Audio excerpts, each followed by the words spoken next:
ہم چاہتے ہیں کہ we should reimagine Pakistan اور کانسٹیٹیوشنل ریفارمز ہونے چاہیے. یہ جو ہلالی صاحب کہتے ہیں کہ مجھ پہ بھی کرٹیسزم ہے, اس میں بھی میں نے کئی دفعہ دیکھا ہے کہ ہلالی صاحب بھی بہت سے یہ جو ٹی وی اینکرز ہیں, بہت سی پولیٹیکل اینالسٹ پولیٹیشینز نے ہلالی صاحب پہ بھی بہت تنقید کیا ہوا ہے. ہلالی صاحب تو سب بھی تنقید کرتے ہیں, نہیں اس قسم کی تنقید نہ میں قبول کروں گا. تو دوستوں آج کے شو میں ایک بار پھر ہلالی کو روتا ہوا دیکھنے والے ہیں. ارے ہلالی صاحب کو بھی یہ دیکھنا چاہیے کہ پاکستان کا ہسٹری کتنا چیکرڈ ہے.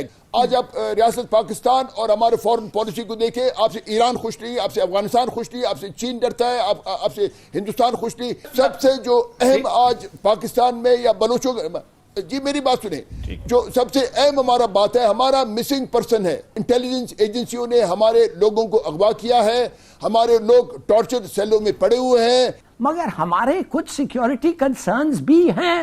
ایک ملک ہے جو ہمارے بارڈر پہ ہے, 10 گنا ہمارا سائز ہے, اس کا نیوی 8 گنا ہے, 6 گنا ہے, اس کا ایئر فورس 8 گنا ہے, اس کے آرم فورسز 4 گنا ہے, اور وہ کہتا ہے کہ میں مانتا ہی نہیں ہوں کہ بھارت ماتا کا علیحدگی ہوئی ہے. یہ نہیں ہونا چاہیے. پاکستان یہ ہمارا ہے. اب ہلالی کے ساتھ جن کو آپ شو میں دیکھ رہے ہو, ان کا نام ہے نواب اسلم خان. یہ بلوچستان کے پورو سی ایم ہیں, اور انہوں نے اپنے کچھ لوگوں کے ساتھ مل کے بلوچستان کے اندر میں ری امیجننگ پاکستان کے نام سے ایک نیا کیمپین شروع کرنے کی تیاری میں ہے. اور اس تیاری کے اوپر میں ان کو انوائٹ کیا گیا تھا شو کے اندر میں, کچھ سوال ان سے پوچھے گئے, لیکن ہلالی کا جو موڈ تھا اس کو دیکھ کے ان دونوں کے آپس میں بنی نہیں, اور پھر جو ہوا وہ آپ اس شو کے اندر میں دیکھیے. ری امیجننگ آف پاکستان اس لیے کہ اب پاکستان تو ایک جذباتیت میں بنی. پاکستان اسلام کے نام کو تو استعمال کیا گیا, لیکن جو بنا ایک ایڈونچرزم, ایک جذباتیت میں بنی. اب 75 سال میں تو معاملات ہمارے کبھی ٹھیک نہیں ہوئے. آپ نے دیکھا کہ مسٹر جناح کا, یعنی مسٹر جناح کو جب ٹیوبرکلوسس ہوئی تو مسٹر جناح کو انہوں نے کسی سینیٹوریم میں رکھنے کے بجائے انہوں نے ان کو زیارت میں رکھا, اور ان کا اس کے بعد ان کا ایمبولنس یہاں ڈرگ روڈ پہ خراب ہوا. پھر آپ نے محترمہ فاطمہ جناح کو دیکھا کہ ایوب خان نے ان کو غدار قرار دیا. تو یہ سارے معاملات, اس کے بعد ایوب خان نے سکندر مرزا کو کہا کہ خواجہ ناظم الدین کا ہٹاؤ اور خود گورنر جنرل بن جاؤ, اور اس کے بعد پھر فیلڈ مارشل آئے, فیلڈ مارشل نے سکندر مرزا کو ہٹائے. تو یہ سارے, یعنی یہ سارا جو 1947 سے آج تک جو سیاسی غلطیاں جو ہوئی ہیں ان کو ٹھیک کرنا ہے. مجھے صرف ڈر یہ ہے کہ یہ جو 4 بندوں نے نکل کے یہ سب چیزیں کر رہے ہیں, میں نے کسی کو پوچھا, وہ کہنے لگے کہ ان کے جو کریڈینشلز ہیں اتنے اچھے نہیں ہیں, اس لیے کہ یہ سب جو ہیں یہ پولیٹیکل پارٹیز کے ایکس ممبرز ہیں, یا ان کو نکال دیا گیا ہے یا خود چھوڑ کے نکل آئے ہیں. اچھا. اور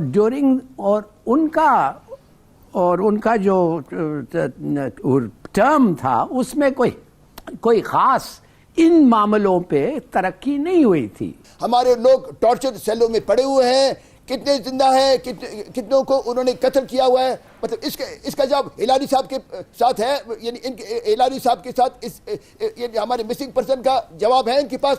مگر آپ تو کہہ رہے ہیں کہ ہمارے افغانستان کے بارے میں آپ کہہ رہے ہیں, ہم افغانستان تو پہلے دل سے کہا ہے ہم پاکستان کو نہیں مانتے. واحد ملک تھا 1947 میں جو کہا ہم ریکگنائز نہیں کرتے ہیں پاکستان کو. کیوں کہا؟ اس لیے وہ کہا کہ یہ اٹک تک یہ ہمارا زمین ہے. تو ہم کیا کرتے ہیں ان کو خوش کرنے کے لیے, کہتے ہیں آ کے لے لو. مگر ہمارے کچھ سیکیورٹی کنسرنز بھی ہیں. ایک ملک ہے جو ہمارے بارڈر پہ ہے, 10 گنا ہمارا سائز ہے, اس کا نیوی 8 گنا ہے, 6 گنا ہے, اس کا ایئر فورس 8 گنا ہے, اس کے آرم فورسز 4 گنا ہے, اور وہ کہتا ہے کہ میں مانتا ہی نہیں ہوں کہ بھارت ماتا کا علیحدگی ہوئی ہے. یہ نہیں ہونا چاہیے. پاکستان یہ ہمارا ہے. تو آپ سمجھتے ہیں کہ ایسے ملک کے خلاف لڑنے کے لیے ہم کچھ پالیسیز نہیں چلا سکتے؟ مثال کے طور پہ جو آ کے ہمیں مدد کرتا ہے, کیا چین نے یہ نہیں کہا تھا کہ پاکستان کو ہم تمہارے ساتھ کھڑے ہوئے ہیں 1965 میں؟ مجھے پتا ہے میرے رشتہ داروں نے جا کے سٹاف ٹاکس کیا تھا 1965 میں چین کے ساتھ. اگر انڈیا اٹیک کرے بڑی اچھی بات ہے, اور ہم نے چین کے ساتھ بڑی اچھی یہ فوج کی ہے. As far as Iran is concerned, ہماری ریلیشن شپ ایران کے ساتھ it might not be perfect, it might not be very good, مگر ٹھیک ہے, اٹس گڈ, چل رہا ہے. وہ آپ ان کو وہ بھول جائیں. آج جو پرسوں جو ہوا تھا بلوچستان کے علاقے میں ایران سے آ کے ہمارے خلاف اٹیک ہوا ہے, یہ اس کا کیا مطلب ہے؟ کیا انہوں نے کروایا ہے؟ میں نہیں مانتا کہ انہوں نے کروایا. کیا ان کی نیگلیجنس تھی؟ بالکل تھی. اور ہمارے ساتھ بات چیت ہو رہی ہے اور ہم نے ان کو کہا ہے روکو, یہ ہوتا رہتا ہے. مگر افغانستان کے ساتھ جس ملک نے ان کو زیادہ مدد کیا ہے, یہ لوگ آ کے ہمیں کہتے ہیں کہ 4 ملین ہم نے ان کے لوگوں کو رکھا ہے, ان کا پورا فارن ایکسچینج ریکوائرمنٹ 40 ملین کی ریکوائرمنٹ ابھی اسمگل ہو کے جا رہی ہے افغانستان کو. اگر ہم وہ روک دیتے تو وہ کس چیز سے کیا خریدتے بھائی؟ کون ان کو مدد کرنے جا رہا ہے؟ سینکشنز لگا ہے پوری دنیا ان پہ. تو کہنے کی بات یہ, دیکھیے غلطیاں ہم نے کی ہے ریحسانی صاحب, بالکل کی ہے, میں مانتا ہوں. انہوں نے بھی کیا ہے. اور ہماری کچھ ضرورات ایسی ہیں کہ ہمیں سوچ سمجھ کے چلنا پڑتا ہے. ہمارا اینمی جو ہے اتنا گنا ہمارے سے بڑا ہے, تو we have to take the right steps. اور کبھی کبھی غلطیاں ضرور ہو رہی ہیں. آپ کا کرٹیسزم ویلڈ ہے بالکل from that point of view. نواب صاحب لمبی بات ہو گئی. ہاں جی جی نہیں, ایک منٹ ہلالی صاحب کو آپ بتائیں کہ 1947 میں جب پاکستان بنا, ریاست Kalat was a independent entity altogether, it was recognized by United States of America اور دوسرے ملک. یہ ایک بات. 1948 میں خان میر احمد یار خان مرحوم اللہ ان کو مغفرت کرے مسٹر جناح کے ساتھ ایک معاہدہ کیا, institute of accession of Kalat state. آج تک اس پہ عمل درآمد ہوا ہے. اس طرح تو آپ محمد علی جناح کے تصویریں پاکستان کے کرنسی بلز پہ ہیں, ہر دفتر میں آپ جائیں مسٹر جناح کی تصویریں ہیں. میرے ساتھ یہاں انسٹیٹیوٹ آف ایکسیشن میرے پاس پڑا ہوا ہے. کیا آج تک آپ نے کبھی سوچا, ہلالی صاحب نے کبھی سوچا کہ مسٹر جناح کے اس دستخط کو ہم عملی جامہ پہنائیں؟ نہیں. اس کے بعد 58 میں آپ نے خان کرات کو گرفتار کیا ہے. ایک شخص, ایک ہمارا خان جب اپنا پورا 4 ریاستیں پاکستان کے ساتھ الگ کرتا ہے, اور اس کے بعد 48 میں آپ خان میر احمد یار خان کو آپ لوگ قید کر کے 3 سال آپ اس کو قید میں رکھتے ہیں, یہ انصاف ہے؟ یہ کوئی انصاف نہیں. اچھا پھر میں آپ کو بتاؤں کہ میں غلط آدمی ہوں, میں غلط کام میرے گاؤں کو جنرل پرویز مشرف نے میرے گاؤں کو بلڈوز کروایا, سرکاری بلڈوزر, سرکاری اہلکار, اس میں فرنٹیئر کور, اس میں لیویز کے لوگ تھے, اور ہمارے کتے, ہمارے جانور, ہمارے ٹریکٹر, ہمارے سب کچھ انہوں نے تباہ برباد کر کے رکھ دیا.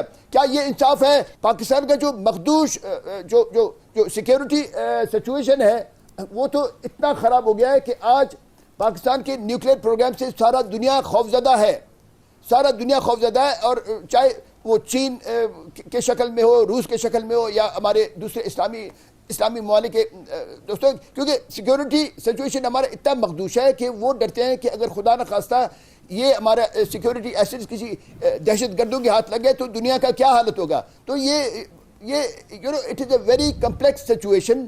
تو دوستوں امید ہے آپ کو آج کا ہمارا یہ ویڈیو اچھا لگا ہو تو پلیز ویڈیو کو لائک کریں, شیئر کریں. چینل پہ آپ نئے ہیں اور ابھی تک آپ نے ہمارے چینل کو سبسکرائب نہیں کیا ہے تو چینل کو پلیز سبسکرائب کر کے بیل آئیکن کو ضرور سے پریس کر دیں تاکہ لیٹسٹ ویڈیو کا نوٹیفیکیشن اور ایسے ہی مزیدار ویڈیوز آپ سب کو سب سے پہلے ملتا رہے. جے ہند.